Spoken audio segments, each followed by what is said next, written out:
Uh,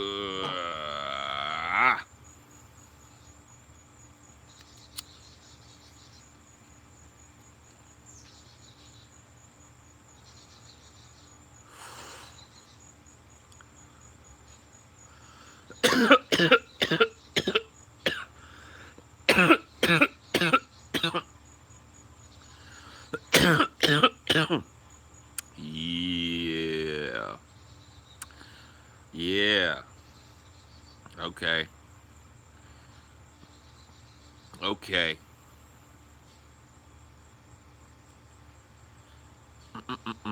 Cough, cough to you. Yeah. A cough, cough, cough to everyone here.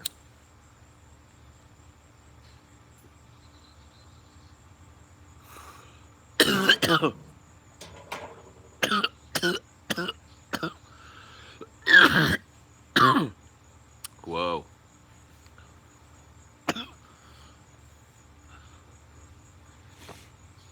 Good old Socrates. Here a cough, there a cough, everywhere a cough, cough. Some virgin lungs today. Paul's Ego's first smoke of the day. The lungs were not prepared. Yeah. The harder you cough, the harder you get off. That's true. That is true.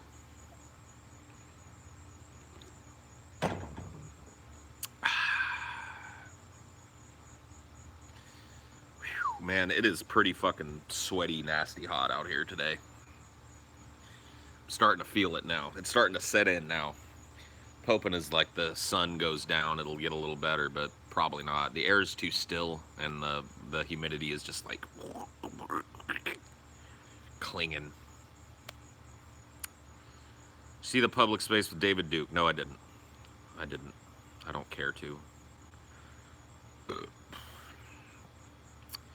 I'm not really an avid watcher of the public space. Every once in a while, I see it live and I check out what's happening. 9 times out of 10, when I click on it, they're talking about how the Jews ruined everything.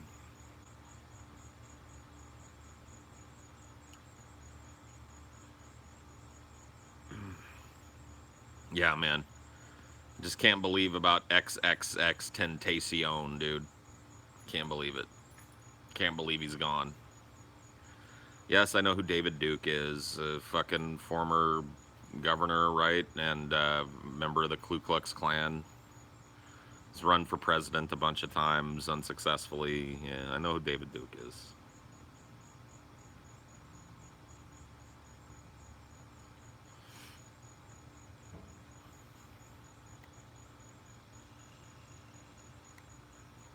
XXX Tentacion, dude. I don't know. I was real mad about it yesterday. I don't really have that salt left in me. I gotta apologize to TJ too next time I see him. He was just out here. I should have done it then. For blowing up at him yesterday for no fucking reason. I had one of those short fuse days yesterday. It happens.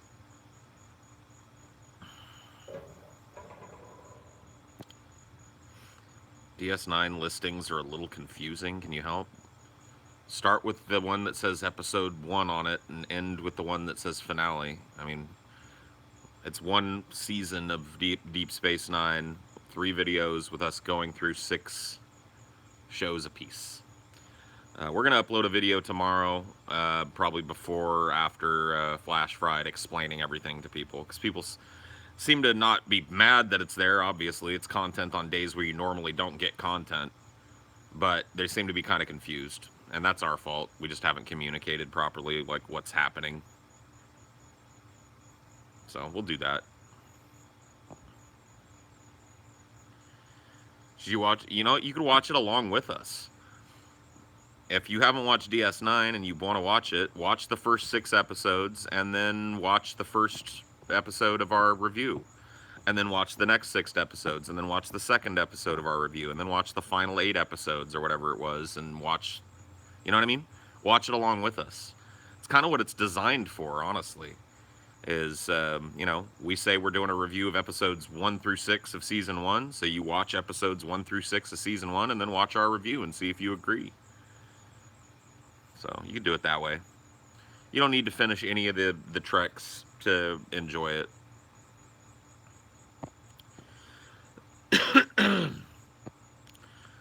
Vimeo's blocked at your workplace and your night. Yeah, I'm sorry, man. There's really, if you're a patron, I might be able to get you like an MP3 of it. I might be able to put up like just an audio only version of it for the patrons somewhere. But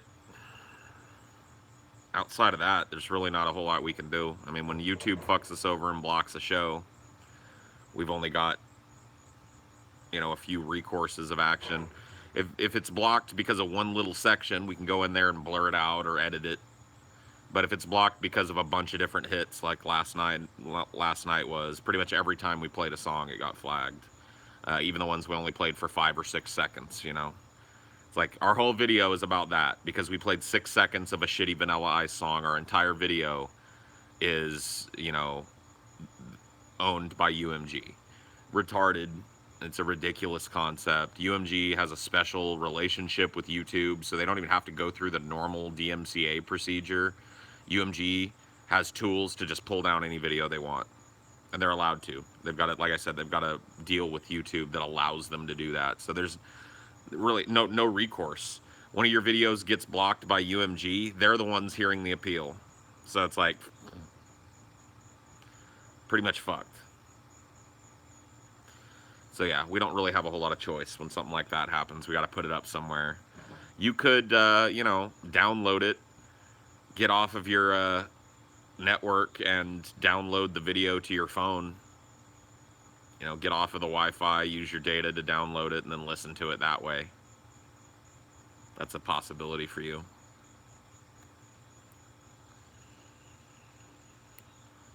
Use your phone. But other than that, I don't know. I don't know what to tell you.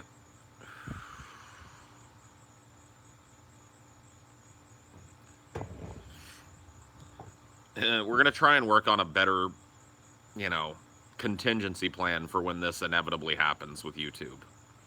Where there's a place where people know where they can go to see these videos. Maybe they're always put up there anyway.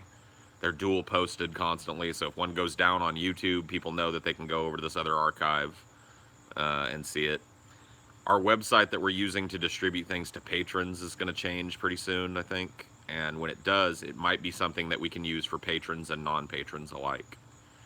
So if non-patrons go there, they'll be able to see all of the episodes that are free, and they'll be able to see, previews of the patron episodes with a link to become a patron to unlock them. So hopefully once that's set up, this type of shit won't be that big of a deal. But right now it is.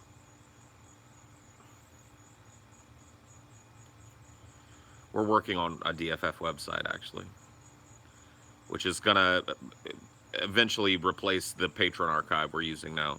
It'll be a lot more simple. There are ways you can integrate Patreon into your website so that people that have a Patreon that can log in with their Patreon details and link it to your website, if they do that, they've got instant access to all your videos. Whereas if they don't log in, they don't. So you don't even know how to get in the archive. Look at your patron posts. There are links at the top of every month. A link is posted to the archive, along with a password used to get into it for that month. So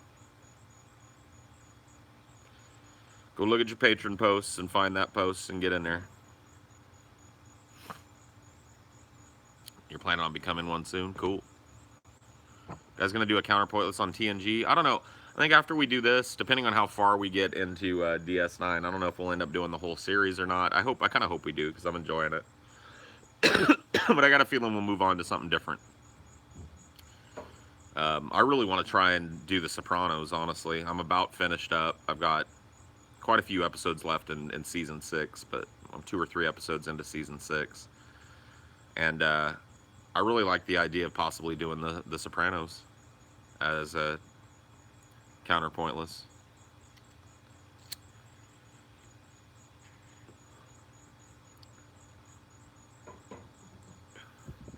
There is a What the Fuck Happened to Alien on the horizon, being written, and conceptual stuff is being worked on right now. Shouldn't be long. It's coming along.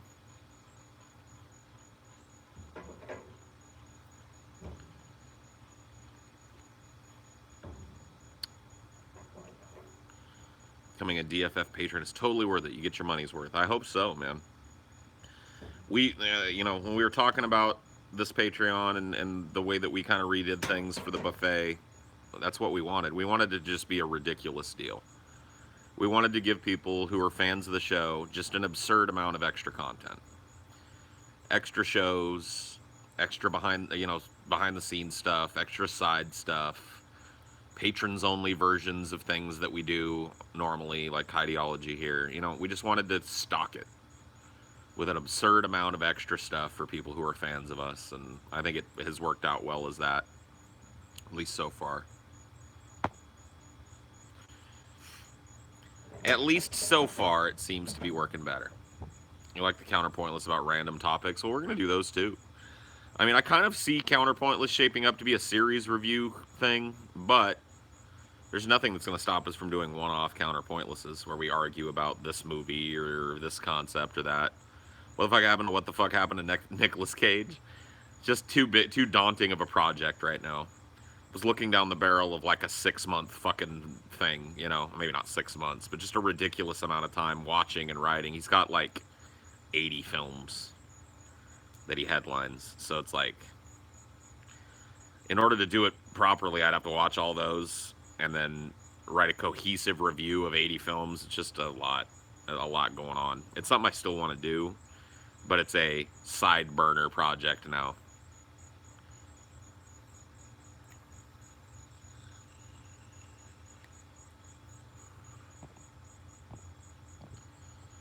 Shut up, butthead.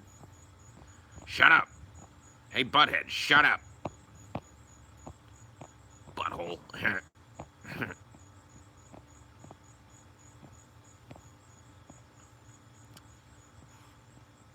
What's the power level of your troll power? You had the power to get yourself timed out with a dumb comment, so I guess, at least you got like a 5 on the trollometer. Hey, Paul, I want to watch your Deep Space Nine content, but I'm a know-nothing to Star Trek for the most part. Should I just watch the series or go back and watch? You don't have to. Like I said, you can get into DS9 without having any experience with Star Trek at all. If you want to watch it, just watch it. I think all the series are pretty much like that. They reference one another, they feed on one another to a certain extent, but they're all accessible to new viewers. So just do that. Can't really stream any of Romero's other movies because none of his other movies are public domain films. Only Night of the Living Dead, so probably not.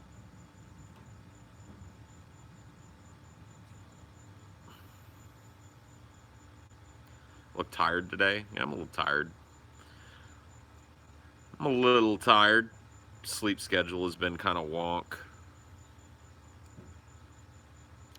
Yeah, I'd like to do a DFF on GG. The scumfuck himself.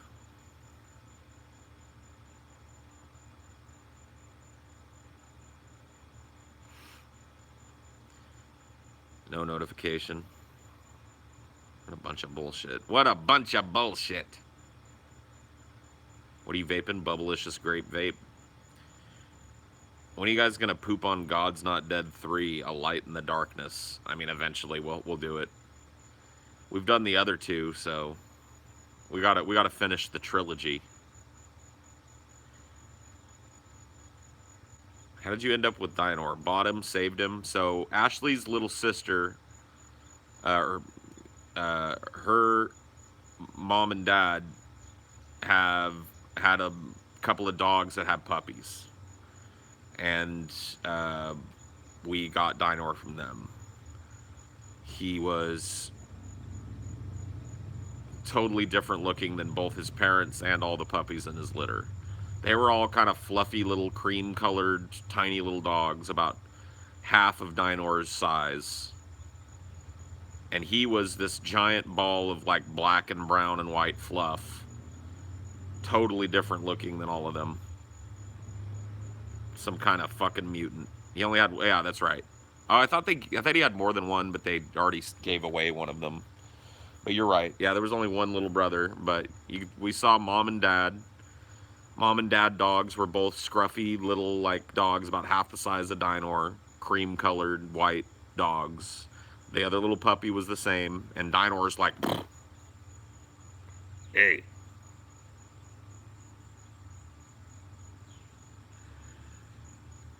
It's happened to me honestly twice in my life, where a woman that I'm with picks the mutant dog. Because that was the one, dude. Ashley never even looked at the other little white dog. She was like, nope, this one. Look at him. Same thing happened to me with Boogie. My ex-wife, like, we went to go get Boogie.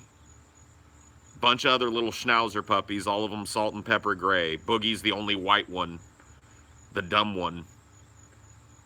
That's the one that gets picked. Dinor, normal little puppy, looks just like its parents. Dinor, the fucking mutant, gets picked. Then we end up with this.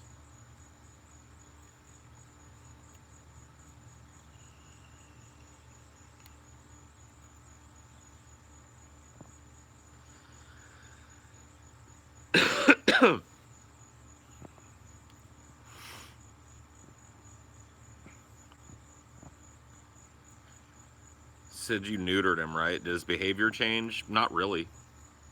I'll be honest with you, like some dogs have a profound change in behavior, a mellowing when they get neutered. Dinor, he had a couple of days where he was a little mopey, and then after that he was right back to his own old shit. He never changed. Like Dinor is literally the same today as he was when he was a puppy.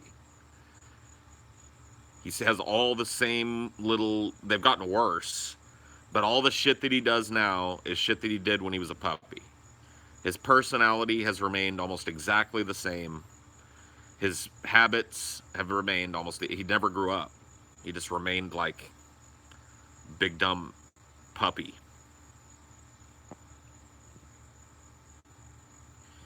You and Ashley get your own place. Would you get another dog? No.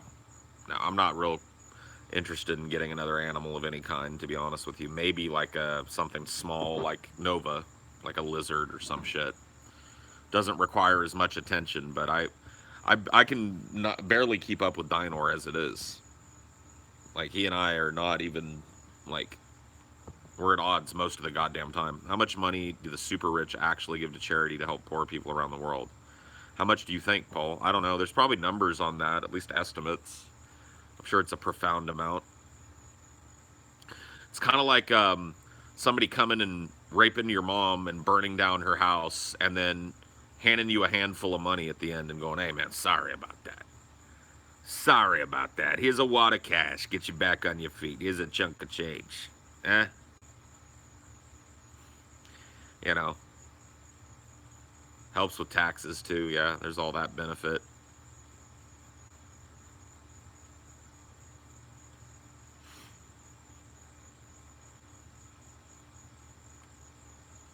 Graduating tomorrow. Thoughts on college debt? Shouldn't be a problem. Shouldn't be a problem for people. It's one of the reasons why, educational reform is so sorely needed. Education needs to come to be looked at as one of our fundamental civil rights and not a privilege. Everybody should have access to it. Everybody should have the option to go to college if they want, and they shouldn't have to go into soul-crushing debt to get it. Period. Wrong, dumb. Oh, man. Stunning refutation.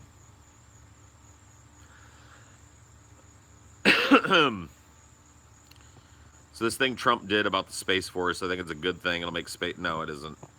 It's not going to make space colonization viable. The Space Force doesn't even make sense at this point.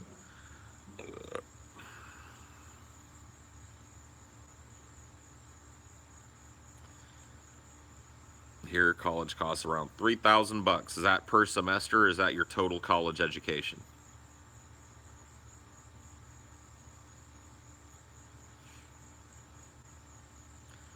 What about the science that'll follow it? It doesn't matter. We don't have time.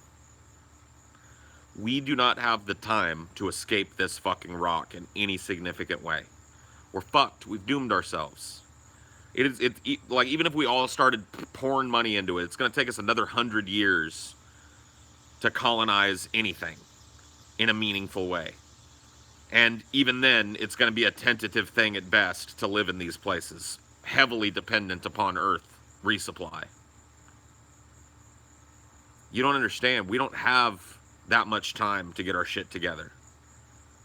The foundation underneath that science, the foundation of money and advocacy that props up that science, is going to fucking collapse when the planet starts to collapse and the global economy starts to collapse. Yeah. NASA's one of the most critically underfunded branches. It's not a branch of the government, but one of the most critically underfunded programs of the federal government when it comes to its importance. So the Space Force thing is going to get us to colonize and terraform Mars and make it a livable planet outside of Earth. Bull fucking shit. Ain't happening. It's a pipe dream, guys. It's fun to think about. I'm not trying to shit on your dreams in that way. You want to sit and fantasize about us colonizing the moon and making it a place where, millions of people can live, of us colonizing Mars in a meaningful way and making it a place where untold millions of people can thrive and raise families and be Martians, We don't got time for that. We fucked ourselves out of that future. Fucked ourselves out of that future royally. We might have had that future. At some point, that future might have been in the cards for this species. But now, it's a pipe dream. This planet can't sustain us for long enough for us to get there. When it burns out, we burn out, and that's it. There's no colony. Nothing self-sustaining out there in space to show that we were there other than some junk. We don't know how much time we have. Yeah, that's true.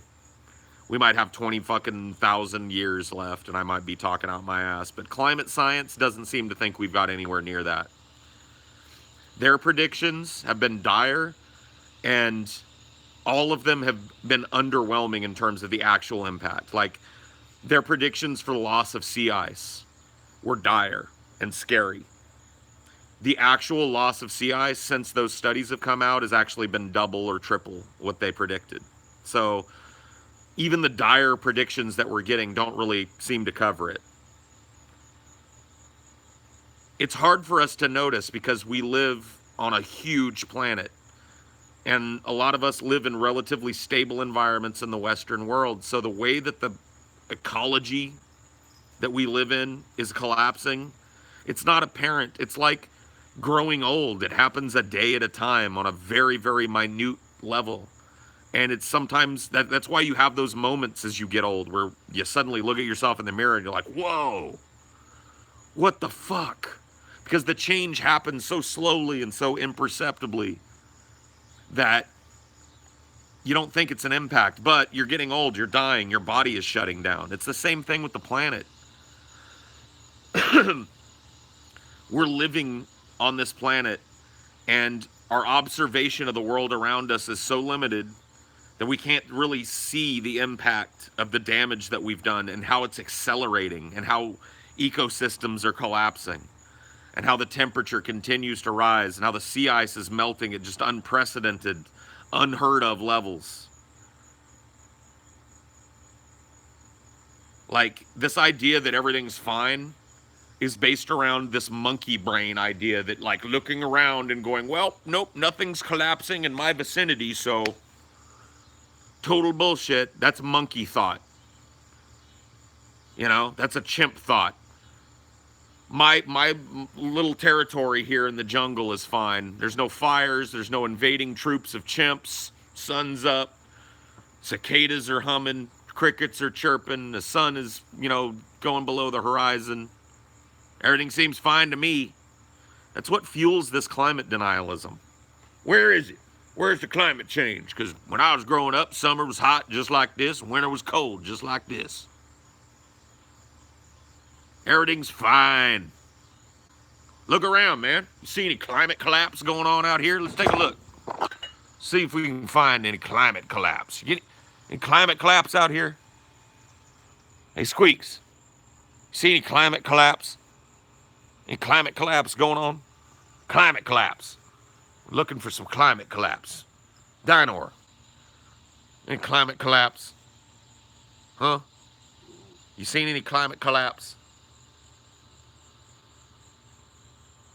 Climate collapse. Huh? Any climate collapse, boy? Nope, he ain't seen shit neither. Must be bunk.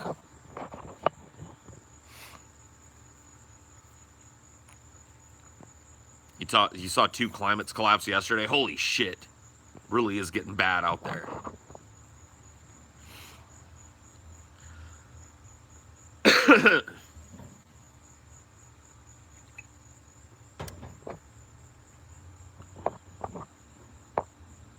A miracle would have to happen, basically. The issues that hold us back are deeply ingrained in our genetic information. I don't know about that. Maybe you're right. But getting off this planet could be the only way that we'd stand a chance of surviving, at least in some small way. Come back to that in a sec. Human beings aren't wired to think in exponential change. We are linear. Yeah. I mean, it makes sense, right? Because our lives, for the first 20,000 years of our existence, you know, they were linear. Was wake up, hunt prey, see footprint, follow footprint, find prey, you know, protect family, sleep, eat food, repeat, you know, that's what our brains really developed to do. And as we grew in intelligence and used other aspects of our brain, you know, we developed the ability to have a profound effect on the planet that we live on, but we're still thinking that way. We're still thinking, you know, in small linear steps.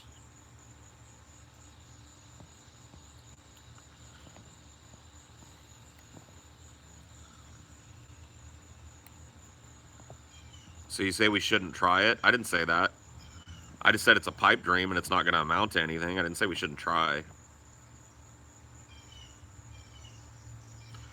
I just said that I think that it's a fucking pipe dream.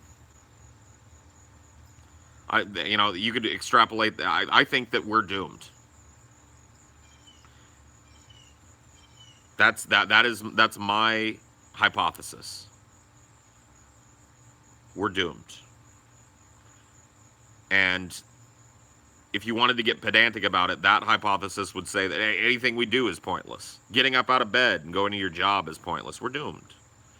Doing these shows and talking about it is pointless. We're doomed. I don't choose to think that way. I choose to go ahead and try and find things to occupy my mind, but it doesn't change the underlying fact. We're doomed. We're not going to escape this planet in any meaningful way. We're not going to establish a colony outside of this planet in any meaningful way. We're never going to escape our own solar system to find another habitable world. And we're never going to develop the technology to terraform another planet to make it habitable for humans outside of, oxygen and gravity support. Never going to happen. It's a pipe dream. It's a joke. It's a waste of time. I do think that the money spent on that would be better spent on finding alternative sources of energy and breaking this world's addiction to fossil fuels and shit. I don't think our money is best spent on doing something that we don't have the time to fucking accomplish. I think maybe weaning ourselves off of fossil fuels might mitigate the damage a little more than creating a space force. But ultimately, I think even if we did that, we're doomed. So, really doesn't matter.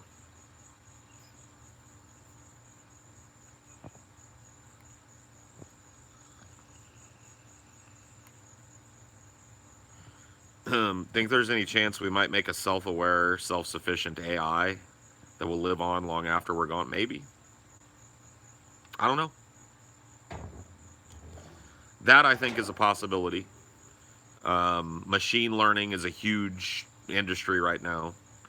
So there are hundreds and thousands of scientists chasing that dream right now, giving birth to a genuine AI. And then once you've done that, making it self-sufficient is the next step. Whoa. What the fuck? It's with all the aggro right now, man.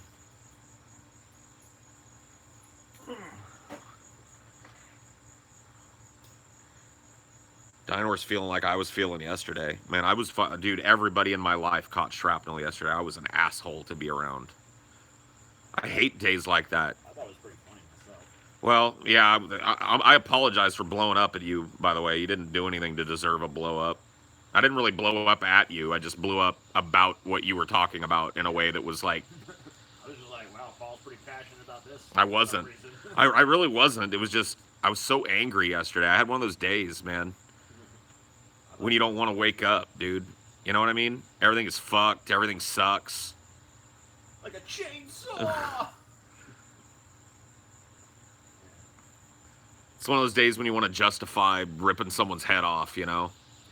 Don't want any human contact, and anybody that interacts, their life is on contract, you know? Yeah, one of those days. It's all, I've noticed it's all about the he said, she said bullshit. Have you noticed that? Go all the way, dude, all the way through the song.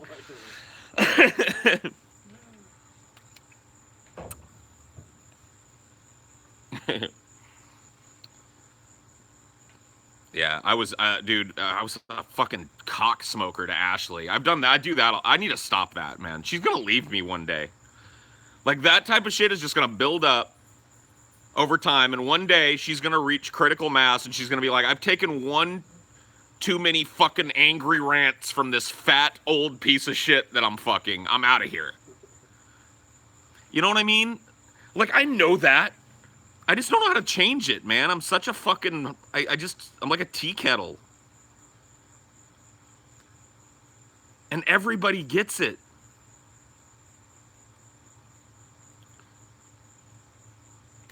Yeah, but when I'm having that kind of day, I can't talk like this about that kind of day. So when you asked, like, what's wrong with you today?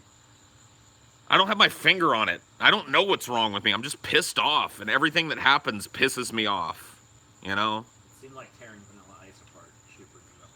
I mean, it helped. It gave me at least a focus.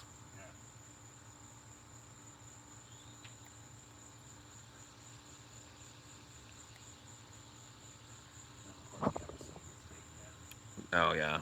Fantastic.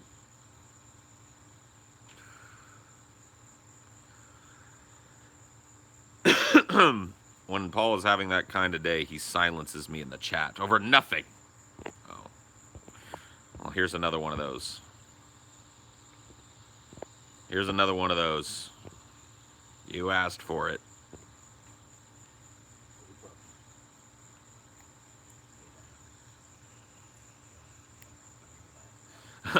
Vanilla! Vanilla, no! Vanilla! Oh God, Vanilla, no! Is that what he would have sounded like if Vanilla would have just started beating him to death? Vanilla! Oh God, Vanilla, no! Oh, Vanilla, please! No! It's funny because they were all there to make fun of what it has been. Vanilla Ice was, and now Chris Kattan is like a way bigger has been. Oh yeah, for sure. Yeah. He would be a good target for one of these. Maybe a versus or maybe a singular one. Yeah, I don't even know who come up with the term. We've already done Rob Schneider. He would have been a good I don't even know what Chris Kattan is even fucking doing these days. nothing, I don't think. I don't even know if he's still even active. Vanilla. You literally hear nothing about that guy. No. He had one funny character in his entire career. I already know what the pinnacle of his career would be if we ever did it. Azrael Abyss, dude. His character on Saturday Night Live, the fucking goth public access host. I'm Azrael Abyss, and welcome to Death Talk. That was it. That's all he had.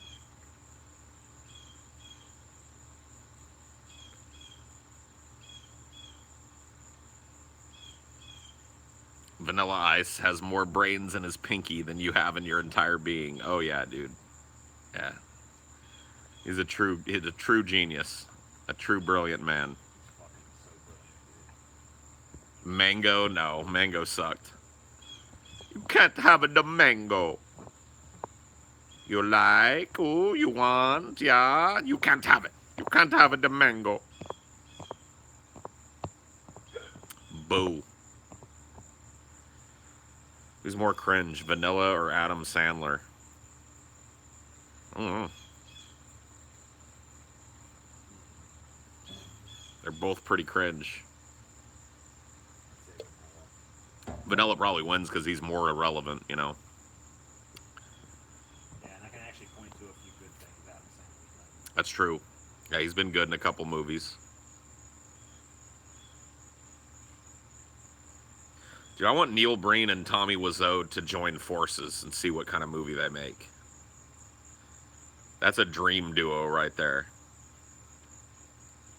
Because both of them are just like insistent on themselves being the central focus of the film. Here's what I want to do. What? I want to just give them each like $20 million to make a movie. Oh yeah, that'd be awesome. Present it as like a double feature. Yeah. Like, No, I want to force them to make it. I want to force them to work together. I've seen what they do on their own. I want to give them $20 million. I want to see what they do when you give them $20 million a piece. So. Well, we do that too. I think it'd be interesting to give them $20 million total that they each are custodians of, and they have to create a film together. See what a $20 million Neil Breen Wiseau collaboration looks like. Oh my god. I wonder who would win the battle of wills and be the central focus, you know? Because that would be the biggest argument. I guarantee that in the movie they'd be brothers or something. Both equally badass. Yes. Both equally, you know, integral to the plot. Both with the exact amount of dialogue. Yes. Probably like line for line. Like, you got a line, I should have a line here too. Yeah. So, yeah, I think they'd be like a pair of like badass brothers or something Yeah. fighting alien vampire Nazis or some stupid shit.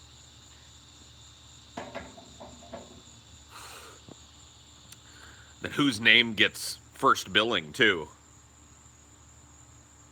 Would they have to make like an amalgamation of their names to get past it? Would it have to be like a Brissot film or something? Yeah. They'd be fighting over who was the first part of the portmanteau. Yeah, they would, dude. You're right, they would.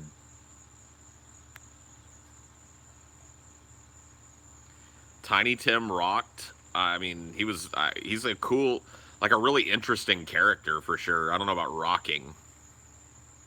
Yeah, I mean, he wasn't like. I mean, his music wasn't really meant to rock, I don't think. No. It's not like he was cranking out fucking AC/DC style shit. It was about like tiptoeing through the tulips. It was all this like anachronistic, like 20s style optimistic shit in his songs. They were all sunshine and daisies and rainbows and, you know. Sung by a walking corpse with a ukulele. A totally weird dude, too. He'd be a good DFF. He was like an ultra germaphobe and didn't believe in crapping in toilets because of it. Wore adult diapers and shit and pissed his diapers. He would rather do that and clean and dispose of the diaper himself than sit on a toilet. Yeah. What a strange man. Yep.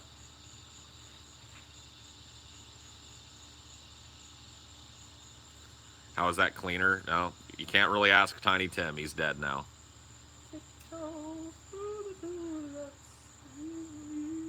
Take my filthy Canadian money. Thank you, Queen Tide Pod. Look, not for nothing, I don't share Scotty's prejudices, okay? I just go along with it because, you know, if you don't, he'll beat you up. And I got no problem with Canada. I mean, you guys are obviously inferior to us. I don't disagree with him there, but I don't think you're bad people for it. You can't help that. I mean, you know, America casts the fucking big shadow. We cast the ultimate shadow. Nobody gets to be us. See, that's the thing. Like, we may go to the ash bin of history. In fact, I know we will. America's days are numbered. Some other country will be ascendant in the world, but you know what? They'll never be fucking America.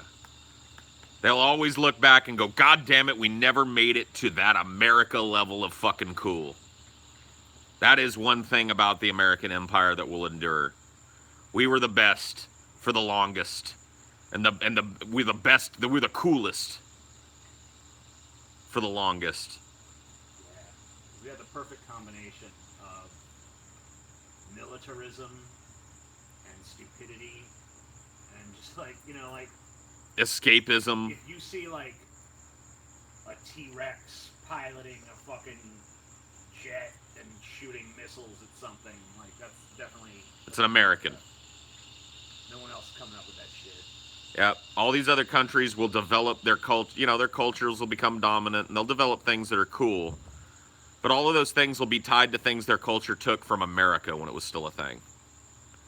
We sowed the seeds of cool. We gave them music, real fucking music. Not this fucking, we gave them jazz, man. We gave the world rock and roll and hip hop. Think about it, dude. We gave birth to everything that's cool in the lives of everybody that lives in this planet. There's no way you ever subtract that. Even if we just go to the dustbin of history, which we will, our legacy lives on forever. The coolest fucking civilization that ever lived. Crazy assholes. And you know what? We were there, TJ. Me and you. We were there. And the rest of the Americans in this chat. We were there towards the decline. But whatever. We were there. Still there. You say you met the Beatles after they broke up or whatever, you know what I mean? After their popularity had reached its peak and started to decline, You still met the goddamn Beatles.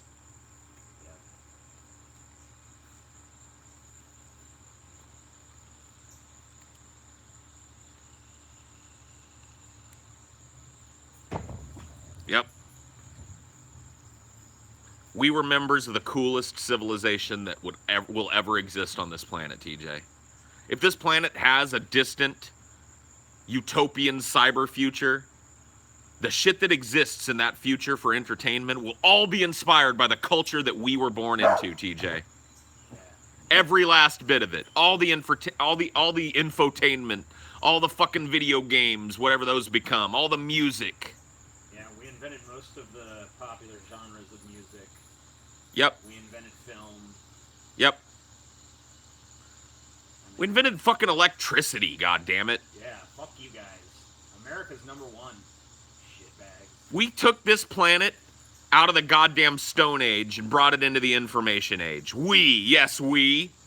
What do you mean, question mark, question mark? We, yes, I get to take fucking... Look, dude, I'm supposed to be culpable for everything my ancestors did, but I can't take credit for everything that my fucking antecessors are doing now? Fuck you. We. Yeah. We made the Godfather. We invented the nuclear bomb. We invented the stealth fighter, not you, we. The smart bomb, that was we. It was all we. The fucking action film, we. Any rock and roll band from your shithole country that you like, guess who influenced them? We. Any movie that is made in your shithole country gets a bunch of fucking cans, wreaths, and shit. You think it's great? You know who was inspired all of that work? We. We done it. Fuck you. We. Your fucking country wouldn't even have a cinema if it wasn't for we. Think about that. Individuals did, not we. Why were all those individuals from here? Yeah, we don't. You ever think about that? We don't represent a fucking. We're not the majority of the world. Yeah.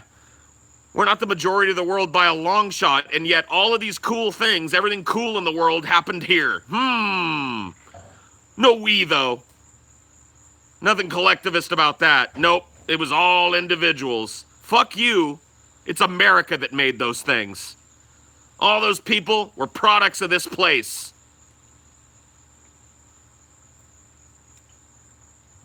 And even the motherfuckers that were born somewhere came here to do their great shit, like Einstein. That's what I'm saying. All the greatest people that were born, where did they go? They come here. Why do they come here? It's the best fucking place in the world. The coolest civilization that's ever existed. That's why they come here. You're welcome, humanity. You're welcome, future civilizations. Yeah, we might have fucked things up a whole lot, but we gave you cool. There was no cool. Look how people were dressing before we took care of it. Powdered wigs. Hey, we did that shit for a while, but you know what we did with it? Threw it in the garbage bin and started wearing baggy shorts and fucking hoodies, because we're cool. And yeah, you can point to all our flaws. You know, military-industrial complex and all that shit. But you can't take the cool away from America. That's the thing. Say what you want about America letting things slip about it, but we always protect our cool. We're always the coolest. While we're here, we always will be the goddamn coolest. We're always dressing better than you. We're always making better music than you and better movies than you. We always have a better military. Our military is just way cooler than yours. You might have a better military. Like at some point, China, that point might have passed almost. Like that China might overtake the power of our military. But it'll never be as cool. Chinese dudes will never look as cool strapped up in fucking night vision goggles and shit. It just doesn't, you can't do it. We do it better. We look cool when we're invading your fucking country and raping your natural resources. We do it cool. Shock and awe, motherfucker. Bravo team, go. Who invented that kind of talk? That's the main reason we opposed the Nazis, because they were trying to steal our cool. They had their cool little symbols. Oh, they were dressing way too nice. Yeah, they were dressing better than They were looking cool. They had a whole goth-like aesthetic going on with their trench coats and their sharp-dressed blacks and reds and shit. They were looking way fucking too cool. Way ominous and cool. They had a whole aesthetic going on and we didn't like. We took care of that shit. Oh yeah, we shit-stomped them and then we took their fucking cool and made it our own. Yeah, now we steal it. Now we appropriate it for our movies. Every time we need a villain or something, even if they're not a Nazi, we dress them like Yep. Too goddamn cool. That's why Britain will never, like, why do you think we allow them to exist? Do you think we value their trade partnership more than we would value their land? No. No, it's because every cool kid Exactly. has a lame friend. Exactly. Exactly. Nothing is cool if everybody's cool. If everyone's cool, nothing's cool. So there's got to be a dork. There's got to be a bunch of dorks for something to be cool. That's why we need the fucking UK and the rest of Europe. Bunch of dorks. Bunch of lederhosen wearing yodeling dorks over there. Eagerly lapping up our cool. Sucking on the tit of America every time we give them something. They just drink it down. The dorks. You know, that dorky kid that sees the fucking cool kids hanging out and has his mom buy him a studded leather jacket because he thinks it's going to make him cool. But it never does. They're still just a German dork in a leather jacket. They're never cool like we are. Fuck all of you. Man, America really gets short-sold on that. We get a lot of flack for shit, and I agree with it. But man, we never get the fucking credit we get for just inventing cool. Being the only cool place on the goddamn planet.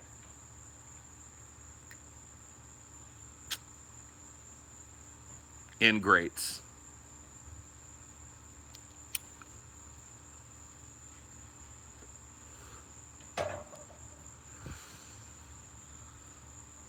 How do you feel about biker gangs? Just another cool thing that could only have been invented here. That's how I feel about them. You're going to tell me Canada would have naturally given birth to a biker gang or any other place on this planet? In fact, biker culture in general. The idea of just buying a big steel beast and riding it around and living your life on the road as an outlaw. Is there anywhere else on this planet that idea could have not only happened, but taken root than America? Nope. Sorry, I'm just having a patriotic stream today. Everything you guys ask me, I'm going to bring it back to how much better America is than everybody else.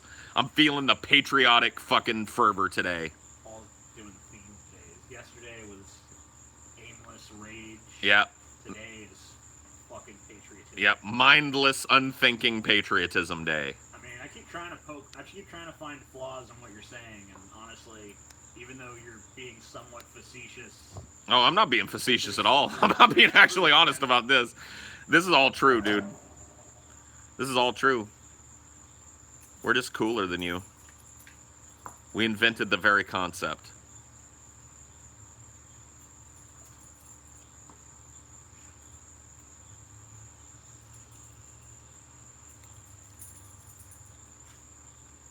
What's this? The fuck is this disgusting piece of shit?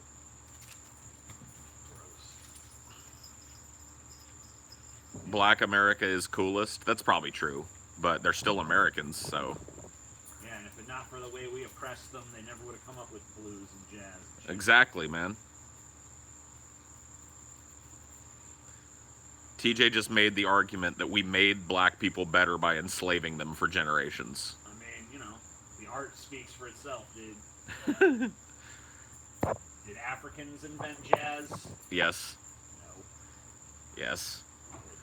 Jazz is rooted in African spirituals and shit. I mean, whatever. I mean, everything's got So its yes, they genesis. invented it, but it didn't happen on the African continent. It happened here. That's what I'm saying. So that goes back to all your best people end up here. I don't want it. Get out of here. All your best people are either so influenced by people from here that they're basically from here, or they make their way here. One way or another, voluntarily or no. All the geniuses, all the fucking creative blood of this world flows through the pumping heart that is America. Fuck yeah.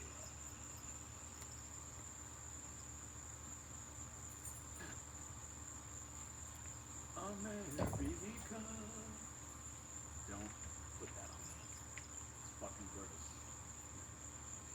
No one wants that. It's dirty. We're all living in America. Coca-Cola, wunderbar.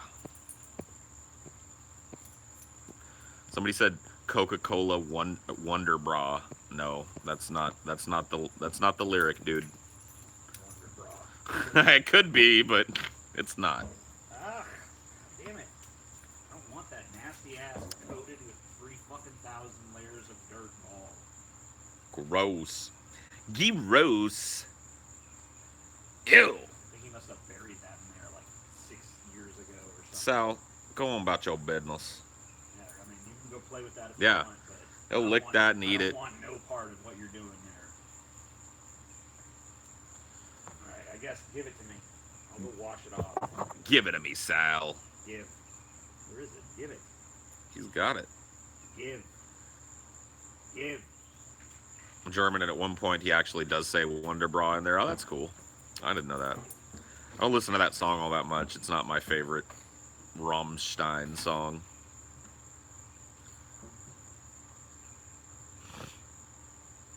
That's why I like Rammstein. I don't like that song because it's in English. I like Rammstein in German because it's the lyrics don't matter band. I don't really understand 99% of what's being said in a Rammstein song, and I like it that way. I don't want to see the translation. I don't want to know what the song is about. I just want to listen to it and rock the fuck out to it, man. And it's really the only band that I have that's like that. So, yeah, like the Nana's 99 red balloons or 99 Luftballons or whatever the fuck is so much better in German. They did 2 versions. They did the American version, and the German version is just vastly superior.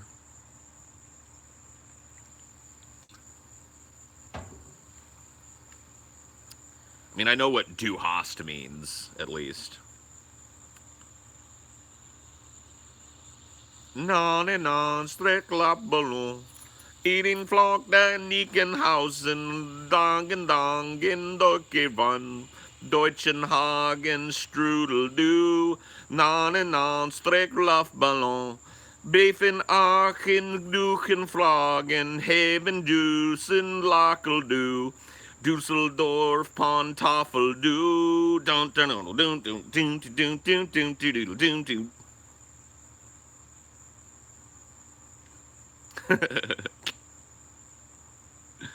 I memorized it, dude.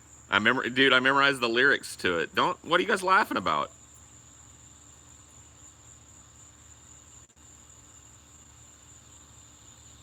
What are you guys laughing about, dude? I fucking memorized the. Okay, I memorized the German lyrics. Okay.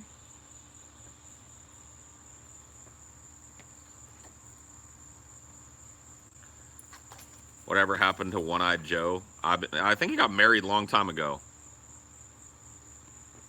That's what I heard. Hey TJ, What? you want to hear something impressive? No. Never. Okay, yeah, you do. You know that song 99 Luftballons? No. 99, you know that song? You don't? From the 80s? Well, then fuck you then. Never heard of it.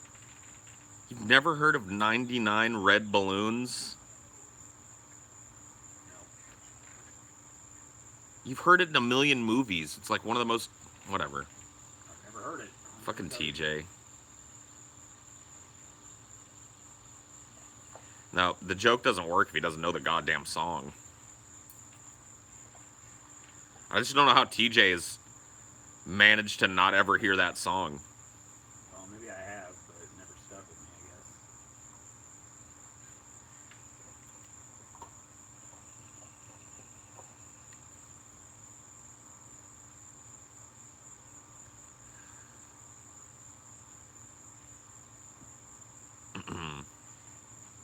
Cotton Eyed Mitch.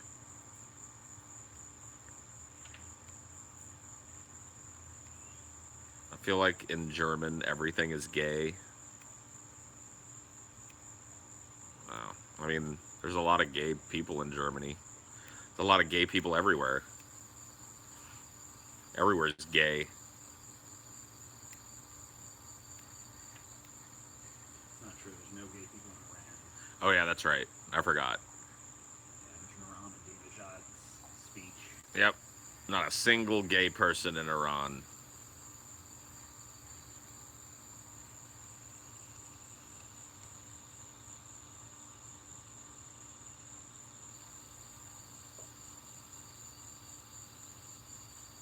Does KMFDM have all German songs?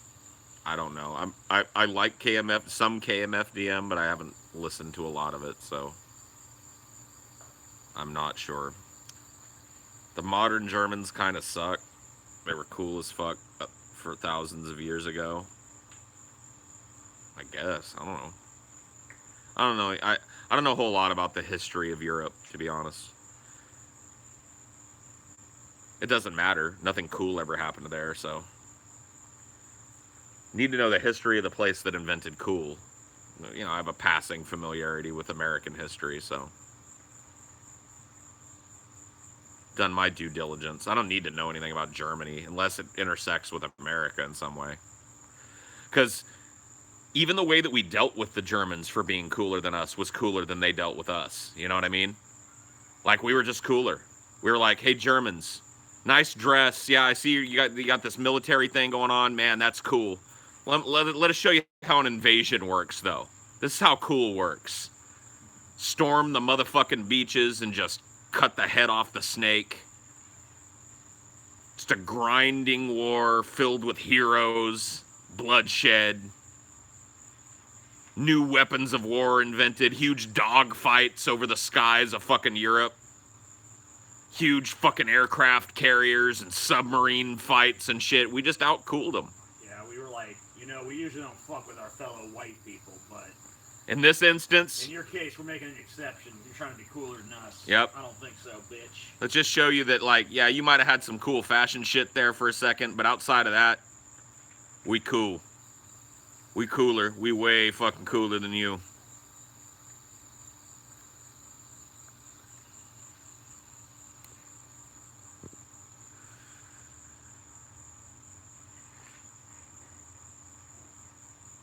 Made your leader shoot himself in the fucking head.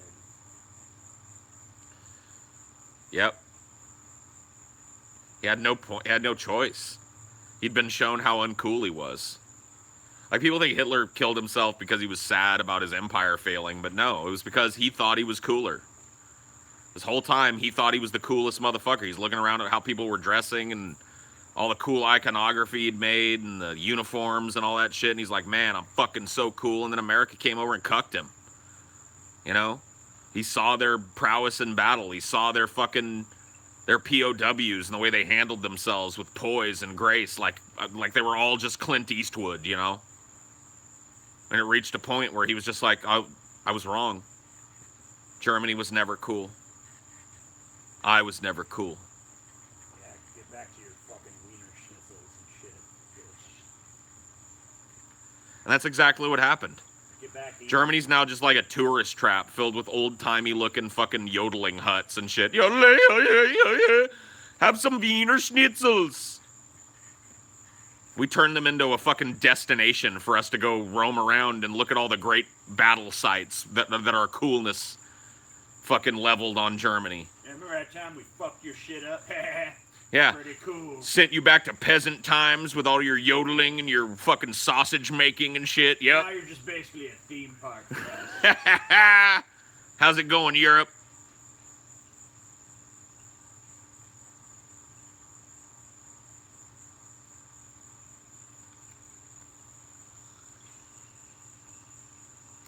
Yep.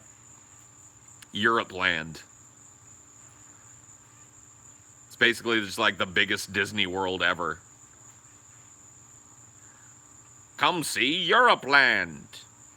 Come see our old shitty building. Eat the delicious and exotic food in Italy world.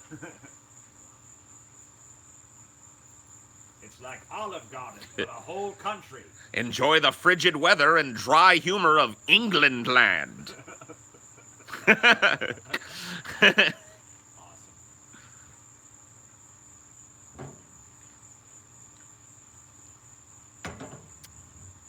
What group has the best fucking humor? America? I mean, like... I mean, it's the honest answer. No, I mean, Like what? It's usually, like, different ethnic and cultural groups, you know, have their own, like, styles and shit. I mean, like, a little bit more... I mean, I've seen funny comedians of pretty much all racial stripes. I mean, there's funny people in every Right. fucking whatever, but I'd say on the average, Asian people seem to be the most humorless of the races. They seem to be pretty stoic. The Russians are descended, you know, heavily from Asians, so they're involved in that. I mean, Russia seems like a totally humorless place. Yeah, they had to be trained how to smile. Right. You know? I mean, I guess not totally humorless, but it's all gallows humor. Yeah, they got like a dark sense of humor.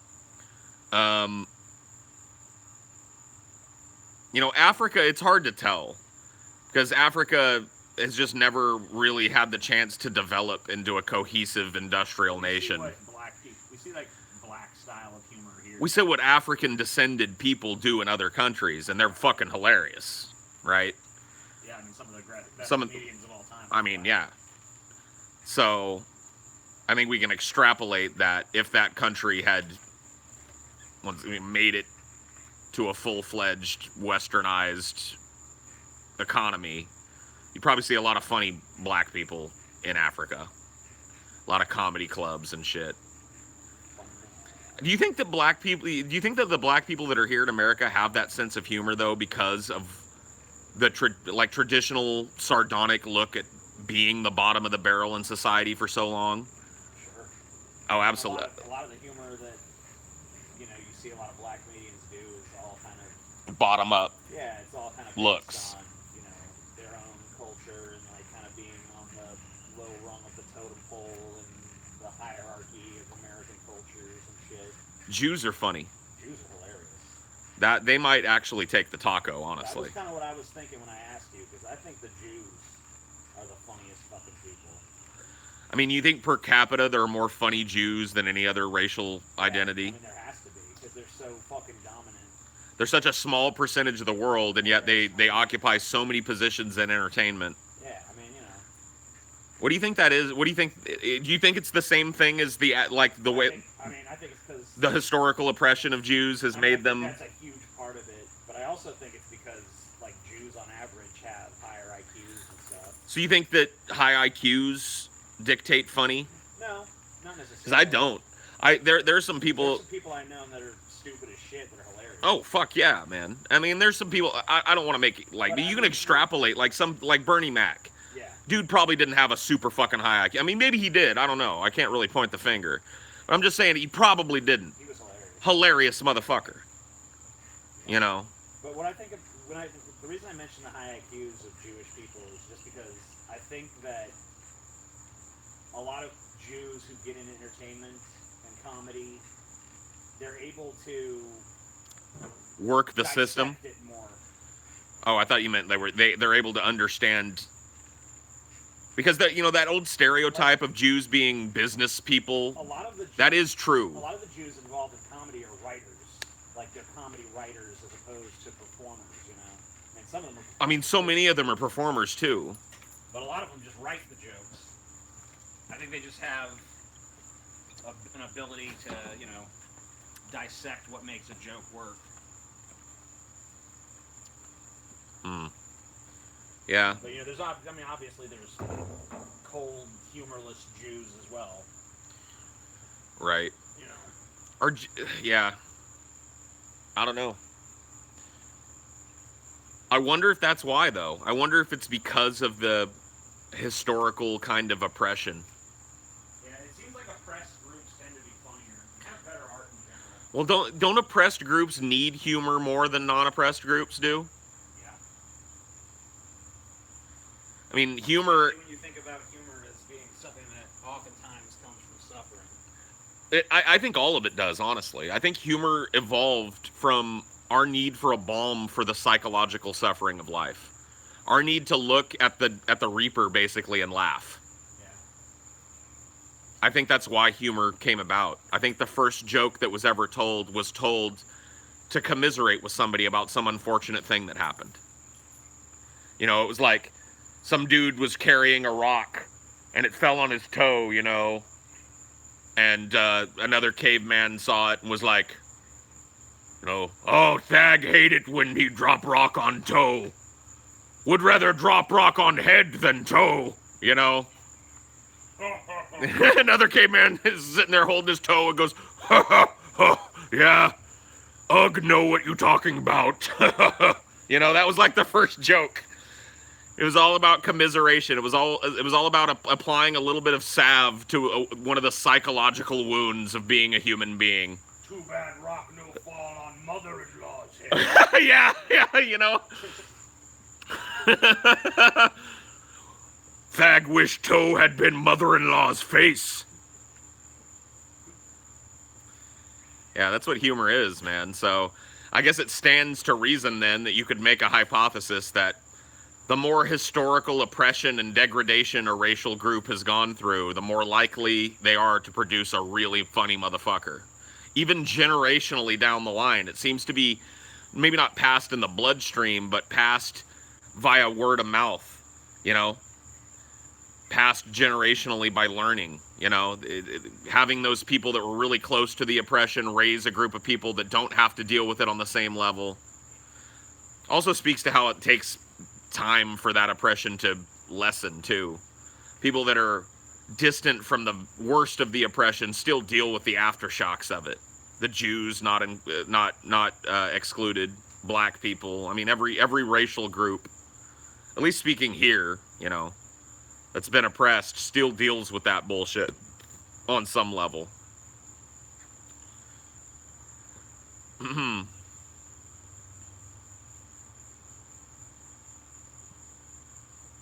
You think a fart joke? Yeah, a fart joke might have come first, but aren't farts one of like life's little horrors?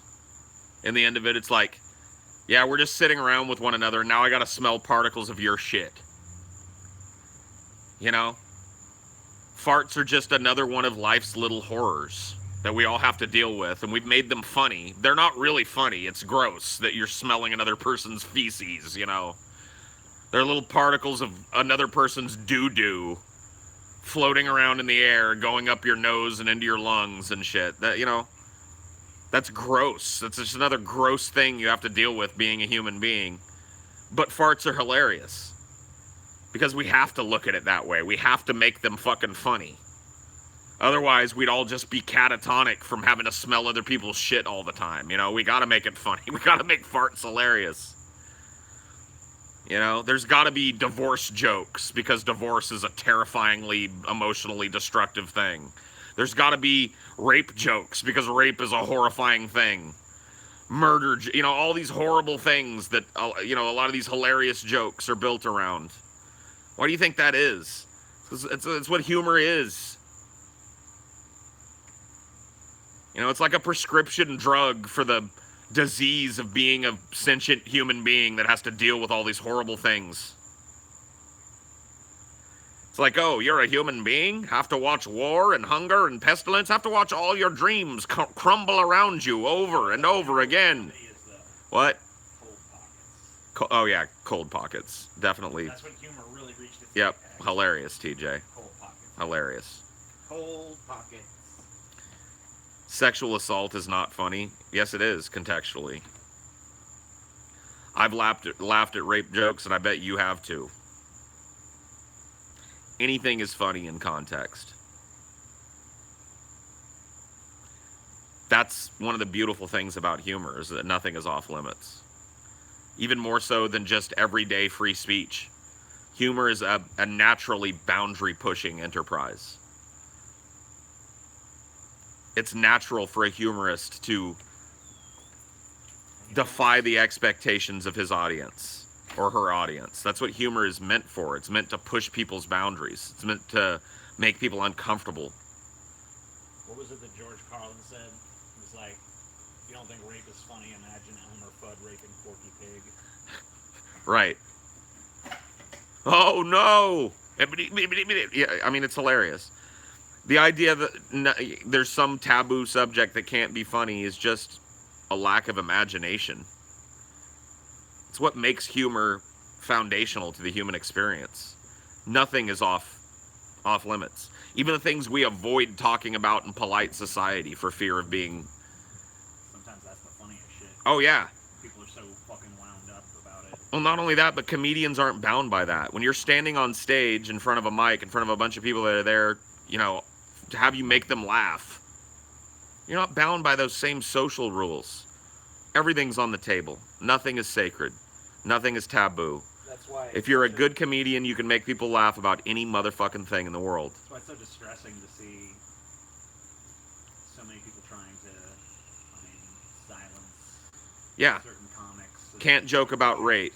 You can't joke about physical assault. You can't joke about war. You can't joke about slavery or racism. Bullshit. Granted, there's been times that were more oppressive than this for that kind of thing. I mean, Oh, of course. like there was, Lenny Bruce went to jail a few times for obscenity and shit like that. And there were times when comedy was used as a real negative against people. You know, minstrelsy and shit. Yeah. People thought that was hilarious, but I still wouldn't go back and stop minstrelsy. It's part of humor. It's part of looking at the human... you know, if you look at it, yeah, it's reprehensible and shit, but if you look at it for what it was taking something that white people at the core of them knew was a great hypocrisy and making light of it. You know what I mean? So even in its reprehensible nature, it still holds true to the principles of humor. No boundaries, no taboos, people's feelings notwithstanding. You barrel through that as a comic, right?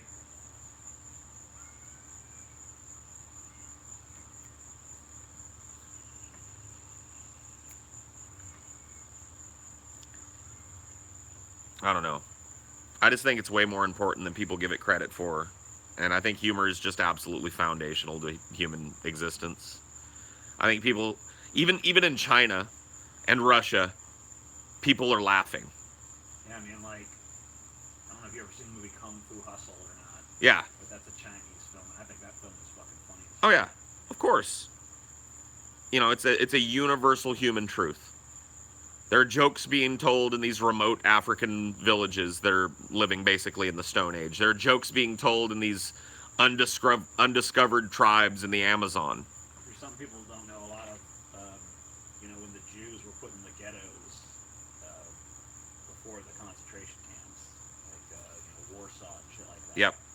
There was tons of plays written by those Jews and performed to kind of take people's minds off of what was going on.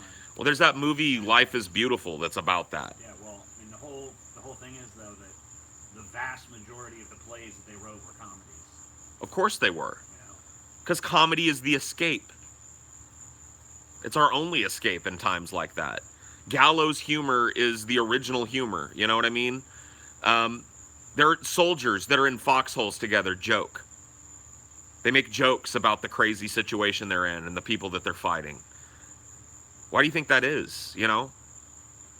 They're in some of the most horrible situations you can imagine, surrounded by death and degradation and bombs going off, and yet they're joking with one another. It's the way we keep sane. It's the way we deal with the horrors of being alive. and the absurdities of the predicaments we find ourselves in. And the hypocrisies that we all engage in. Comedy is there to point those things out. It's our way of keeping ourselves honest. That's why people go and see comedians that say things that in their normal life, if they weren't couched as a joke, they'd be horribly offended by it. That's why conservatives and liberals alike flocked to see George Carlin. They knew that he was going to piss in their cornflakes. Both of them. He didn't give any quarter to liberals. He pissed in their goddamn cornflakes too. But yet they still showed up. Deep red conservatives showed up in droves to watch him fuck on them. Why? I was in Portland, which is the most fucking SJW city in America for sure. Yeah. Like every business you go to has a sign about how they don't discriminate and anyone who's a bigot or a racist is not welcome and all this shit. And I went and saw Joe Rogan there because he gave me, these tickets. And he was not doing politically correct humor, and there was like tens of thousands of people in there laughing. Sure. So I know that there was tons of SJW type people in that crowd laughing at jokes that they probably went home later and blogged about how bad they were and stuff, but Humor is our honesty. It's the only place we can actually be honest. It's the only place that we can look at our own hypocrisy and admit it and laugh at our own absurdity. We're so self-serious without it. When we're engaged in these philosophical debates with a person, we're so serious about it. But we go to the comedian to have that comedian tell us how fucking absurd we are, how stupid it all is, how funny it all is in the end, how pointless the struggle is, how futile, how none of us live up to the standards we set for other people. That's what the comedian's job is. That's what we're here to tell people. Not just tell people, but tell ourselves too. Those of us that try and make people laugh for a living. I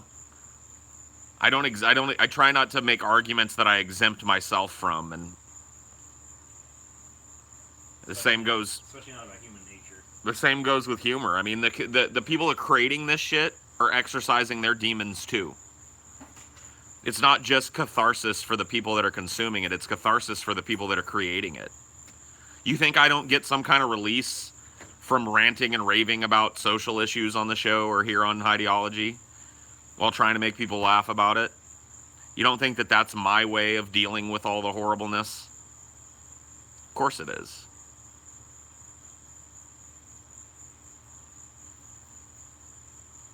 Of course it's my way of doing it.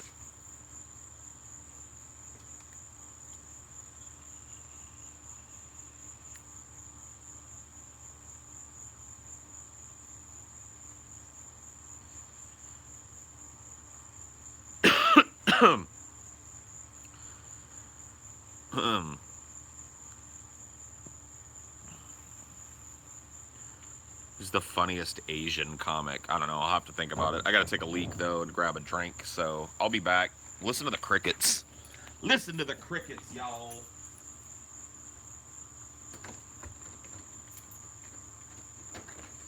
Get in there. Go. Get in. Inside. Oh.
light on the subject out here. Shed some fucking light on the subject out here. Alright, just stay tuned. I'll be right back.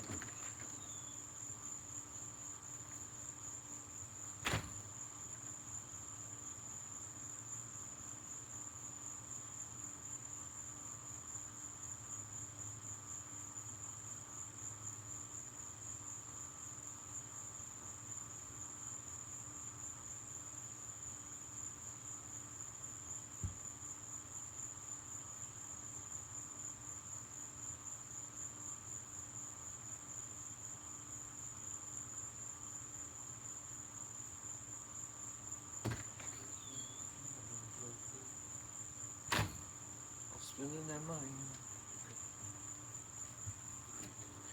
White Iverson. Sounds young. I wish Paul's vapes didn't keep breaking. I want one. Damn it, yeah. Well, we should just get you one of the ones I've got, and then when it breaks, when mine breaks, I can just steal yours from you like I have in the past and break that one too.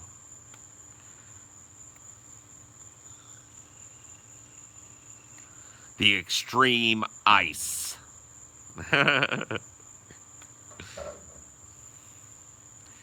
My fave Texan.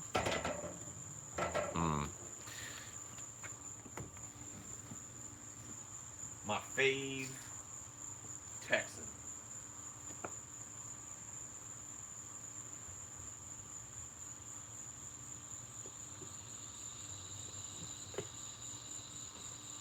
I don't know.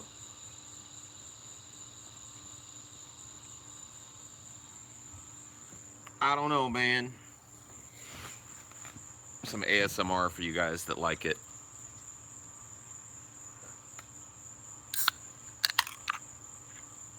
Mmm.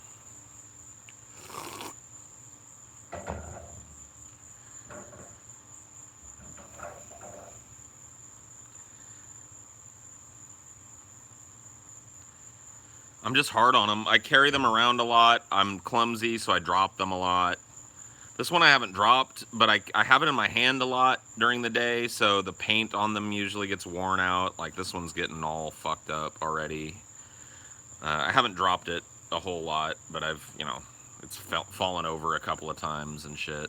Fraxkull! Fraxkull the man, dude. Fraxkull has, contributed to my reading list so ridiculously that I'll probably never get through all the books. Get a Juul. Oh my god, that's such entry-level vaping. Juuls are so stupid. Like the kids that are buying them, it's so expensive and so much bullshit. Like they should just get a dedicated fucking vape rig and use that. These disposable bullshit cartridge vapes are just bullshit. Kitties. Vape kitties.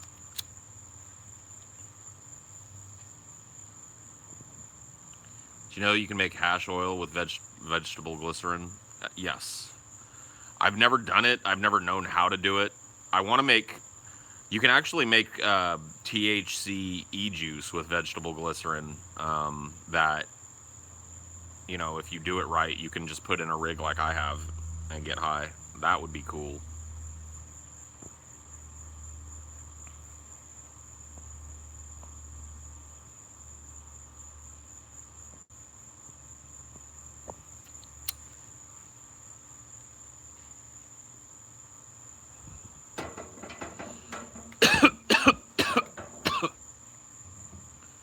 Juuls are expensive, but they're actually way better. No, they're not. Check out the magical butter machine for easy edibles. Okay.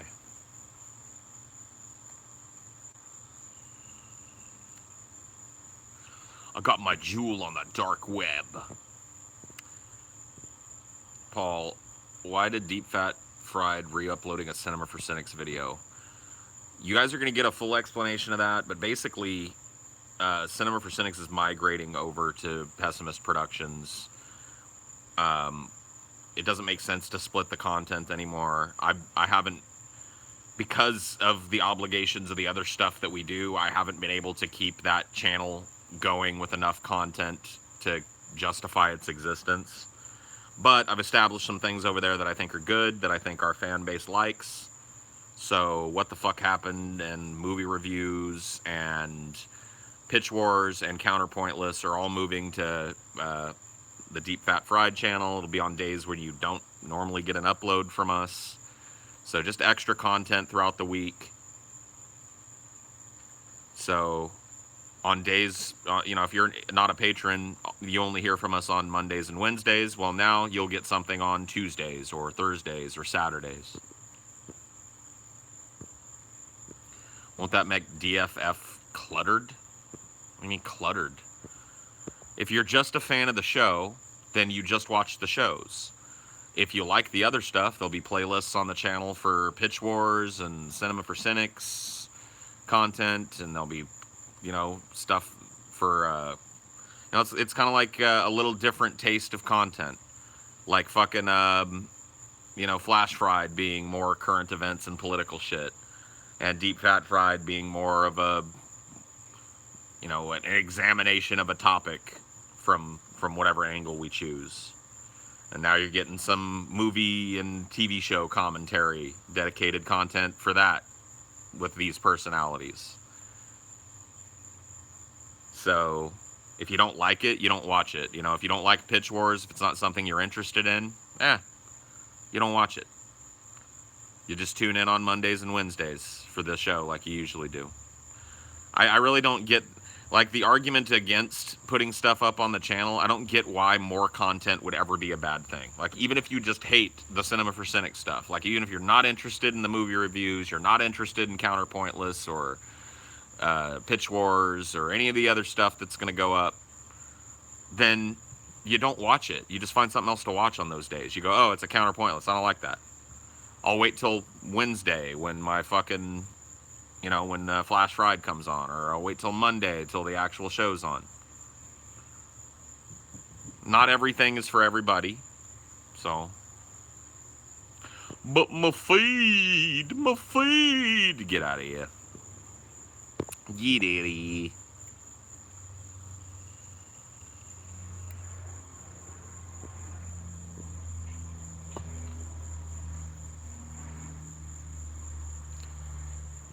Will you be doing another Halloween? Last year's was my favorite content you ever produced. Yep, I'll be doing Halloween this year. I've got some ideas for what the last one will be too. I think it's gonna be a marathon of schlock horror movies from the 70s and early 80s. There's so many of them. These kind of like pornos / horror movies that are basically just glorified titty films. A lot of them start and end the same way with a satanic ritual. It's just amazing. I've watched so many of them. Well, I haven't watched the whole movies, but I check out a lot of movies. Watch the first 10 minutes of them just to see what they're about. And so many of these schlocky, kind of sexy horror movies that came out in the 70s and early 80s, they start with a satanic ritual where a girl is tied down and sacrificed. And then, whatever happens in the movie doesn't really seem to matter. It's either a satanic cult or a bunch of witches or warlocks or demons or whatever it is. But then at the end, there's another satanic ritual that gets interrupted. And the movie ends. The hero manages to interrupt the final sacrifice and everybody's saved. Like, that story gets told over and over again. And I'm really interested in that. I'm really interested in themes that get used over and over and over again in movies that are off the radar. So that might be something that you'll see but yes, I'm definitely doing a Halloween this year. I don't want to stop that tradition. I had a lot of fun doing that, so. Yeah, Christmas themed horror movies might be kind of fun around Christmas time. Maybe I'll do a pessimistmas. It's pessimistmas. Dun dun dun dun dun dun dun. Yeah, it'd be fun to do some content like that, some seasonal content.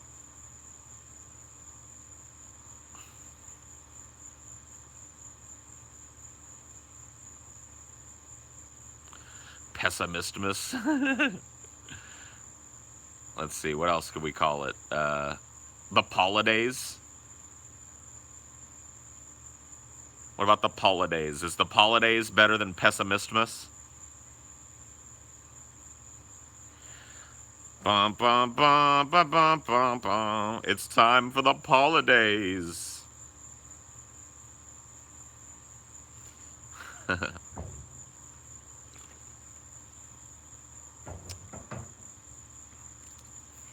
I kind of like pessimismus too. Yeah, I could do both. I could be like, yeah, Merry Pessimistist and Happy Holidays. Yeah. Yeah, pessimismus. Oh yeah, cuz I could do what would like cuz what are the actual holidays? The holidays are New Year's, right? New Year's, Christmas, and Thanksgiving, right? Those are the holidays. So the holidays is the overarching thing. Christmas will be pessimismus. New Year's will be boo years for sure. Boo. Or I watch some really shitty, modern film that came out in the last year. What would a Thanksgiving be?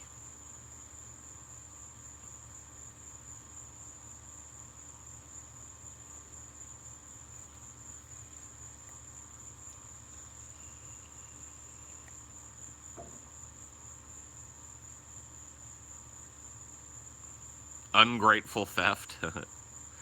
Salternalia. I like it.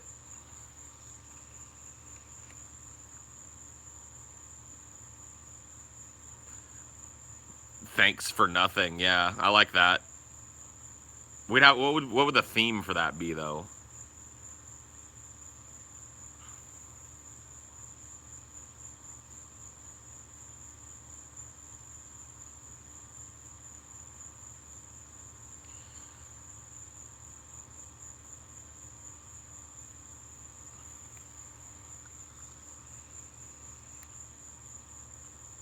Ramadan. I like it. Movies about food. Yeah, that'd be pretty good. Movies based around food. I don't know. I like the idea. I'm hoping by that time I'll be in my new place and we'll have kind of a new setup for the show. Attack of the Killer Tomatoes. I haven't seen Chief.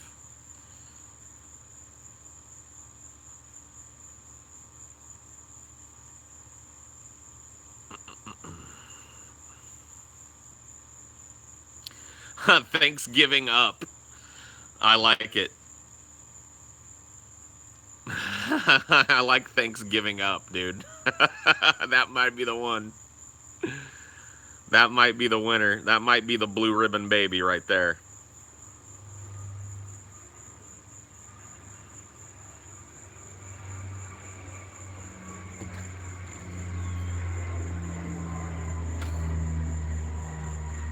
Hey, sweetie. Hello. What you up to? For a shower. Yee? Yeah. I'm gonna go to Betty by soon. Oh, yeah? Yeah, you got an early morning tomorrow. I'm pretty excited though, Why? because I'm gonna be working at a pretty store. Oh, yeah, you're going to be going to the one in mall or some shit? It's in like a Rouse's, which is a grocery store. Yeah. Like a strip thing. That's cool. I also get How long is your shift? Like 7 to 12:30 or something. That's not bad. Yeah. It's like 5.5. Yeah, that's like my usual shifts are about that much. Cool. Well, that'll be fun. Yeah. And your day will be over early, and you'll be over on that side of town. So if there's something you want, you can get. Yeah. Thanks for nothing is a day you spend telling everyone in your life everything you don't like about them, and they do the same to you too. Cool. Just thinking about some like Cinema for Cynics type content for the holidays. Thinking about doing a thing called the Holidays, right? And then Yeah. there's Thanksgiving Up, which is the Thanksgiving block and will be food movies. Then there's Pessimistmas, which will be Christmas-based horror movies. Okay.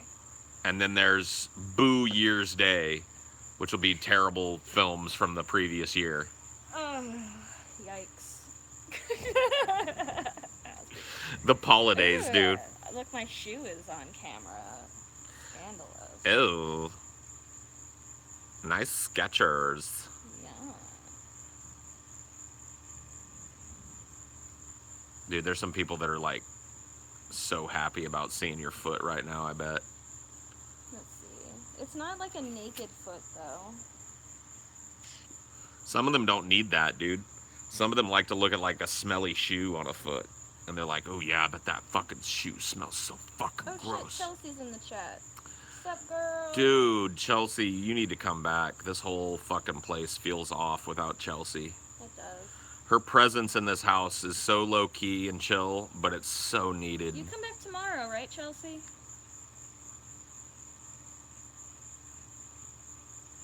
I also met one of Chelsea's coworkers. I think it was today or yesterday. Because they came in to get stuff because their store is always in need of things. And then there was an argument over whether they needed mop heads or matcha. Whatever. I've never celebrated Kwanzaa. No. Palder's Day. Get out of here. Stop it. You can never be a palther. Get out of here, you. Foot people should be rounded up and exterminated. I agree. There's a large amount of foot people, I know. though. It's They like need- one of the most common fetishes. Well, they all gotta go. They're deviants. You can't fuck a foot, man. Why Skechers? Because I like I guess you Skechers. can fuck some feet Yeah. if you wanted. Yeah, you can. I like Skechers, and they're a pretty color. They match my hair. They're comfortable. And they're for work, They're for so they're work. steel-toed and non-slip. They're steel-toed. What the fuck? There's usually never planes here. Dude, that plane was low. Yeah, it was. Is there a fucking airport that way? There's no airports near us. Dude, there's nothing that way. Why is that airplane so low? I don't know. There's... What the fuck was that? I heard like two fly the other day. Dude, you never hear a plane that fucking low in a residential area. There's no farms over here. That was like a commercial passenger plane. Was it? Yes. It didn't look that big. It wasn't a 747, but it was like one of the... Huh. What the fuck was that? You know, you never hear planes on this side of the lake, you really. What the fuck was that? I don't know. Is there a military base around here? Not that I know of. Is that plane going down? I don't know. Dude, that was disconcerting as fuck. You never see a plane like that this low in a residential area. But you never see planes here to begin with. No, that's either. what I mean. Like, yeah, it's weird. Because I heard like two planes the other day at work, too. And I was like, what the fuck? Like, you never hear planes here. Dude, I am kind of freaked out by that. You see it on flight radar, private plane, 300 feet. Okay. Whatever. Stop trying to freak him out even more. Dude, this isn't... You guys don't understand. That was close. Yeah. I could see detail on the bottom of that plane through the trees. That was not... it might not have translated well. I have shitty eyes, so. Due to the shitty fucking audio on this, but I'm telling you guys, that was spooky. I've never seen a plane that low in a residential area in my life. Of that size. When I looked up, I could hear it coming. I mean, obviously it was loud as fuck. And when I looked up, I could see like lines and rivet detail on the bottom of that plane as it went over our heads. Weird.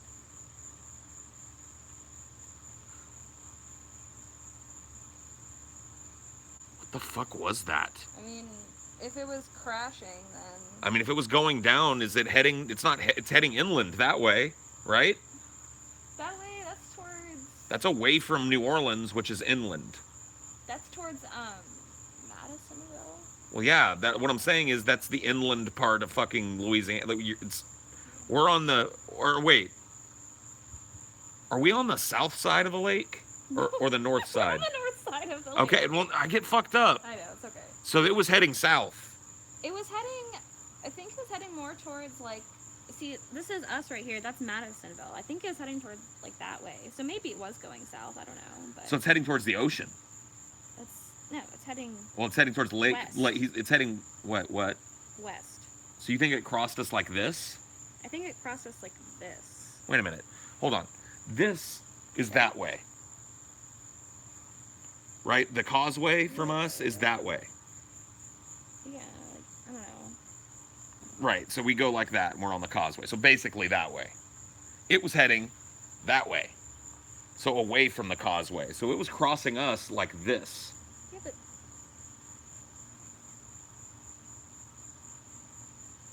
I'm pretty sure it was going that way. Well, maybe. I don't fucking know. I mean, I drive around here more than you do. Yeah, you do. You probably got a better idea. So if it's heading that way, what's it heading towards? Madisonville, which is west. I don't fucking know. So I've seen military shit. I used to live near, what's Castle Air Force Base. Near enough to see military drills and the big twin blade choppers and Hueys and all the crazy fucking... Like, I've seen that type of shit. I have never in my life seen a passenger jet that low to the ground in a residential area where there's no airport. There's literally no airport near us. The closest airport to us is the New Orleans International Airport, which doesn't even cross here. Like, I don't even hear passenger jets out here all that often. Sometimes you do. But it's kind of rare. And they're always way up. They're flying over. A drug cartel, you think? It might have been, dude. Like, I don't know if there's like an Air Force Flying under the radar and shit. Sounding like a fool. Read the super chat. Okay.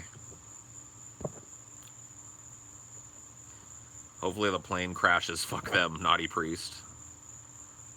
Look up farm to vape. They sell the stuff you need to make it. Okay.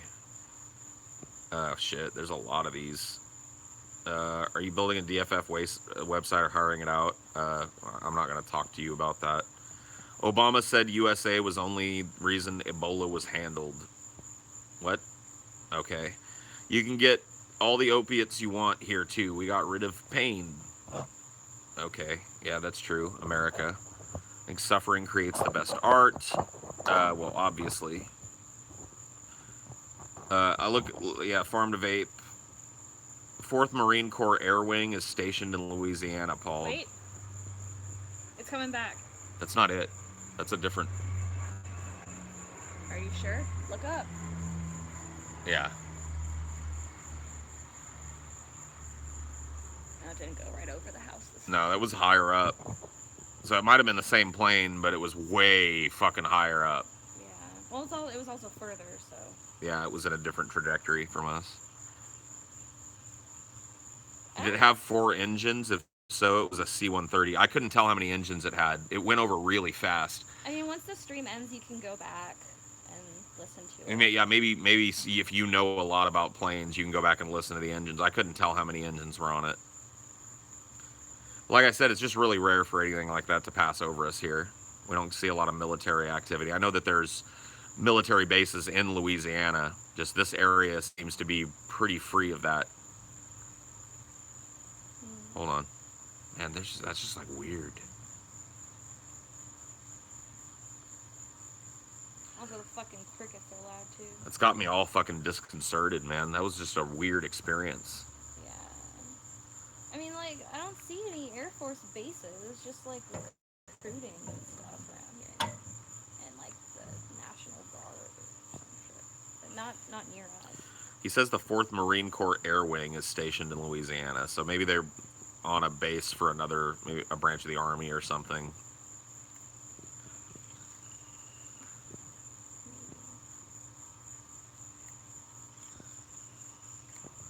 Yeah, that's fucking crazy, dude.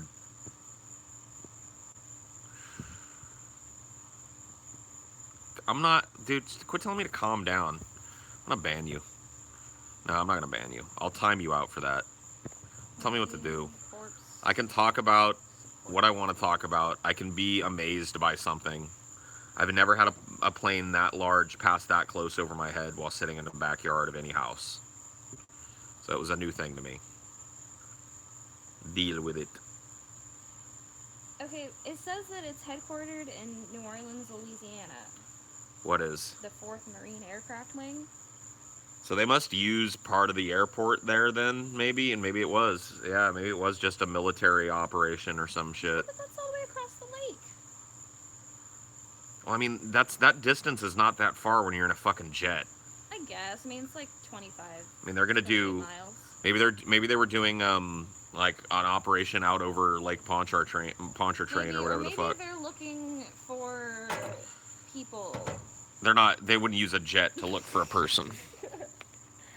It would have been a helicopter going overhead because those can hover. Paul. A jet wouldn't be good. I mean, maybe I want to get this scouting pin. for what pin? Look. Get it. It's too funny. Oh, shit. Oh, that was a good crack of my back. Oh, I'm kind of hurt. Paul went inside.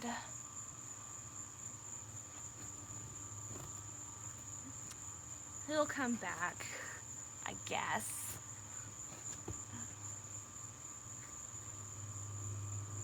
Oh, I hear more plane.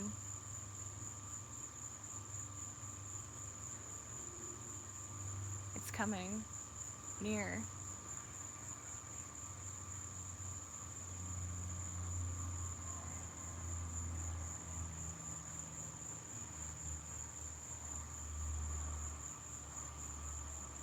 My channel's not deleted.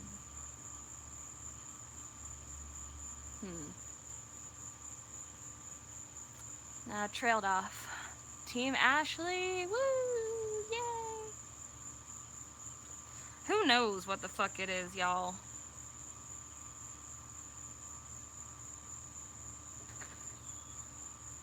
Alright, well, time to end this shit. It went by again over there. Yeah, so there's probably a military exercise going on or some Who shit. knows? Entertain us, woman. Yeah, I gotta go. Since this is about to die, I got the 10% warning, and both of the batteries are almost dead in there. I was gonna grab one and bring it out, but they're not charged. So, see you guys. Bye.